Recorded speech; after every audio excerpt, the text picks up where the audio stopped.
Laurent Bazin vous informe sur Europe 1. On dit souvent que pour être un grand champion, il faut un gros mental. Et que c'est la différence entre un très bon joueur, voire un joueur exceptionnel, et un joueur d'exception. Vous voyez bien la différence entre les deux, bien évidemment. Et parfois, on dit aussi que le mental, ça nous manque un peu à nous, Français. On va en parler ensemble avec Thierry Champion. Bonsoir. Bonsoir. Responsable du haut niveau à la Fédération française de tennis. Avec le coach Ronan Lafay. Bonsoir. Bonsoir. Je dis coach sportif et pas seulement, parce que vous occupez de sportifs, notamment de Gilles Simon, mais aussi de grands patrons, par exemple. Donc le mental, ça se travaille dans tous les compartiments du jeu, si j'ose dire. Et puis Corinne Boulou, bien évidemment, qui est la voix du tennis sur Europe 1. Bonsoir. Et pas seulement du tennis. Bonsoir Corinne.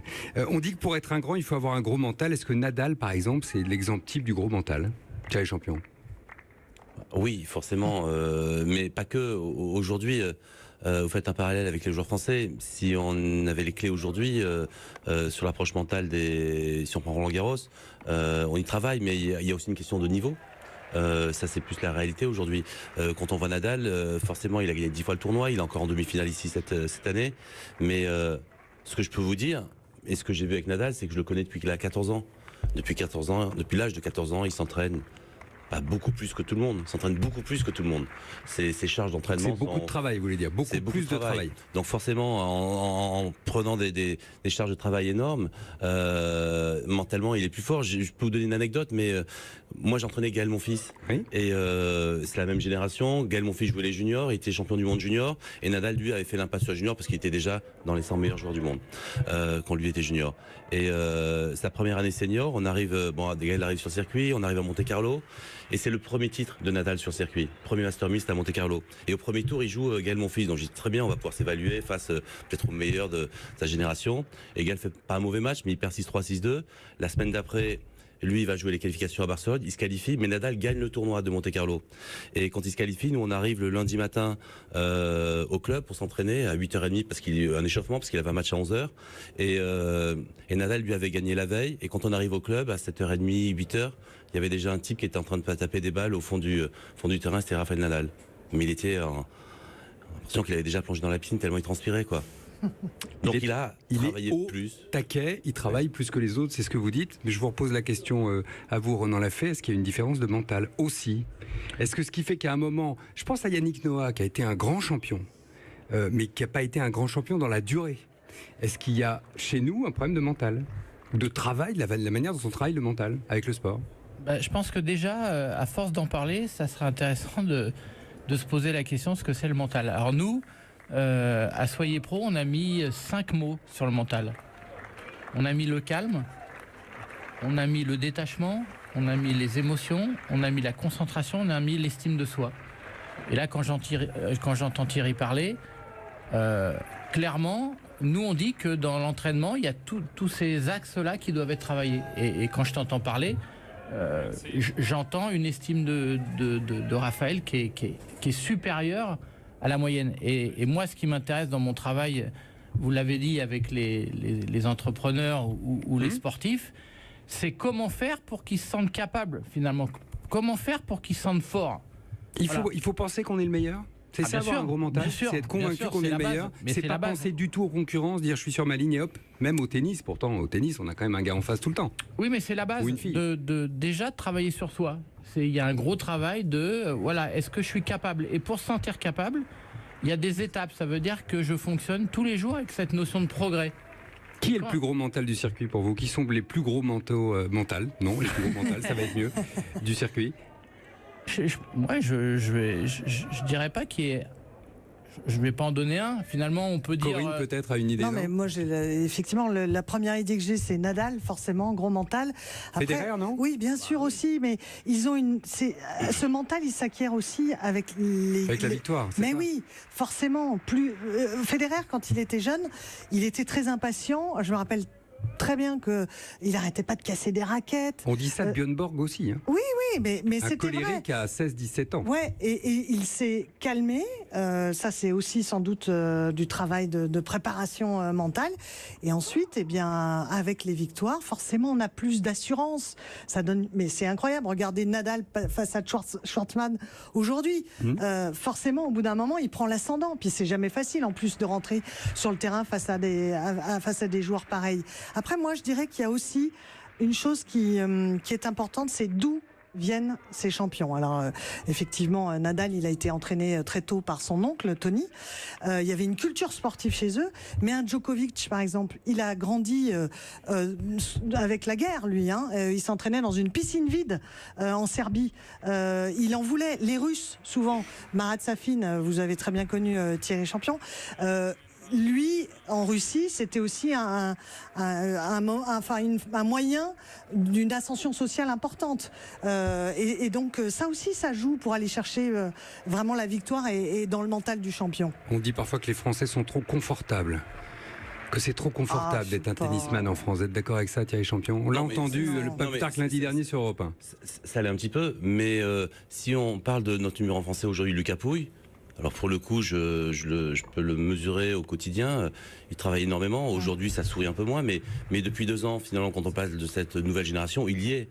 Mais Lucas, par exemple, il a reconnu qu'émotionnellement, il avait beaucoup de travail à faire. Ouais, plus de mal, parce que beaucoup d'attentes ici. Mais si on prend Nadal, tout à l'heure, on disait que oui, il faut avoir une grosse estime de soi et croire en soi.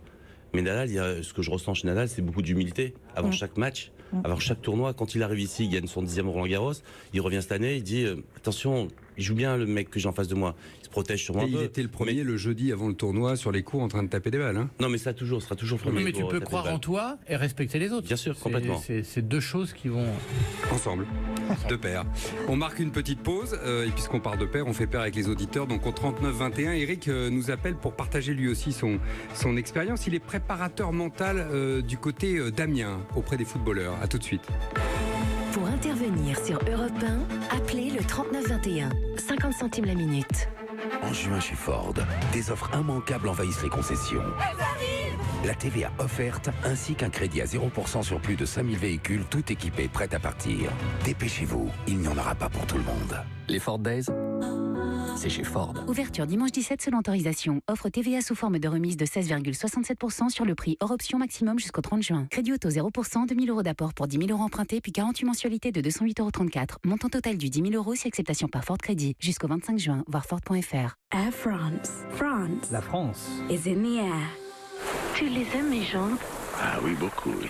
Et tu les aimes comment? Longues? Oui, mais comment? Je sais pas.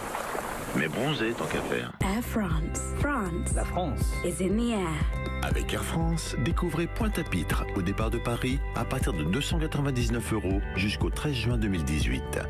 Tarif TTC aller-retour, frais de service airfrance.fr inclus, bagages en soute non inclus pour des départs du 10 septembre au 7 octobre 2018. Une question à Didier Tabary, président de Filorga, le premier laboratoire français de médecine esthétique. Une crème anti-âge peut-elle être aussi concentrée qu'une injection en cabinet médical? Eh bien, chez Filorga, nous avons réussi pour la première fois à concentrer l'équivalent d'une méso-injection dans une crème anti-âge révolutionnaire. Et ça marche? Oui, cela a été prouvé sous contrôle médical. Avec NCTF Reverse, nous traitons rides, éclats et fermeté avec une efficacité visible dès 7 jours. NCTF Reverse de Filorga, la crème anti-âge concentrée comme une méso-injection. Efficace dès 7 jours. Détail de l'étude sur filorga.com. Europe Soir, Laurent Bazin sur Europe 1. On parle ce soir de l'importance d'avoir un mental. On dit parfois un gros mental pour renverser une situation. Par exemple, quand on est en difficulté, on pense à Nadal, évidemment, qui s'est qualifié. Et hier, c'était pas exactement gagné. On en parle avec Thierry Champion, responsable du haut niveau à la Fédération française de tennis, avec le coach Ronan Lafay, avec Corinne Boulou, évidemment, d'Europe 1. Et avec vous au 39-21. Bonsoir, Eric. Bonsoir. Eric, vous êtes préparateur mental au centre de formation du Football Club d'Amiens, c'est ça? De l'Amiens SC, oui, exactement. Ça consiste en quoi? C'est des gosses d'abord que vous entraînez, donc c'est quoi, des 15-16 ans? Alors, par rapport à moi, c'est des gosses, ouais. C'est des jeunes qui ont, donc, moi j'ai des U17 nationaux, des U19 nationaux et la nationale 3, donc les plus vieux, ils ont 22 ans. Oui. Et les plus jeunes, ouais, ils ont 16 ans, quoi. En quoi ça consiste, ce métier? Alors, moi, mon métier consiste à les accompagner et à travailler un petit peu, comme disait le monsieur tout à l'heure, là, sur les mots importants. Moi, je travaille sur 4 mots qui sont, pardon, monsieur Lafay, concentration dans le présent, et puis gestion, émotion, estime de soi, et moi, le mot un peu différent, c'est l'énergie. Je bosse sur une méthode qui s'appelle la méthode Target.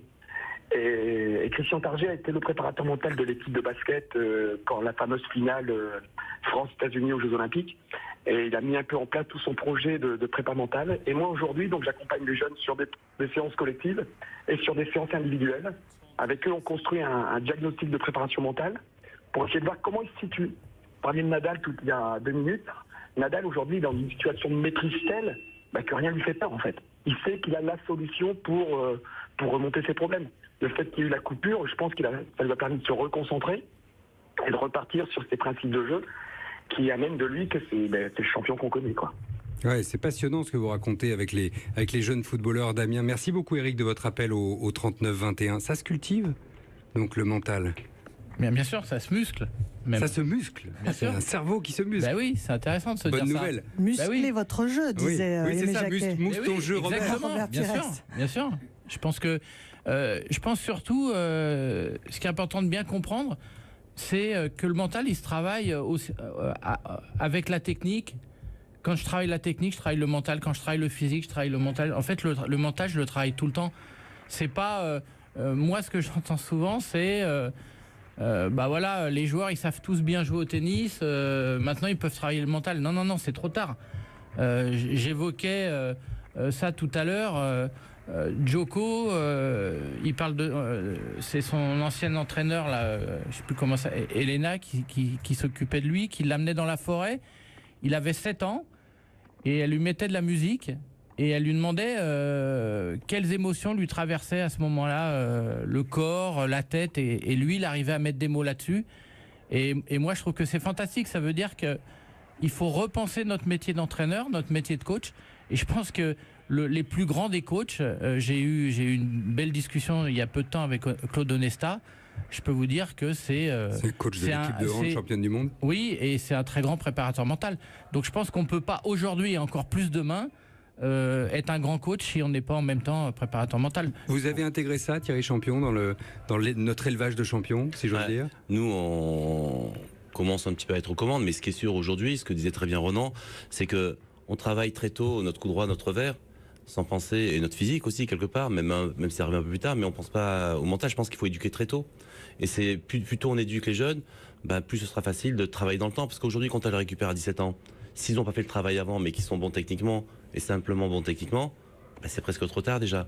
Donc il faut qu'on arrive en région là on a une vraie réflection là-dessus. Comment vous avez par exemple un programme de préparateurs mentaux à mettre en place? On est en plein dedans en ce moment. Ouais, d'accord. Donc c'est vraiment sont vraiment des pistes. Quelques leçons simples pour des jeunes sportifs qui auraient besoin de se muscler le mental, comme vous disiez tout à l'heure. Et je pense aussi à ceux qui vont passer le bac, parce qu'après tout, il faut aussi du mental pour pas perdre ses moyens.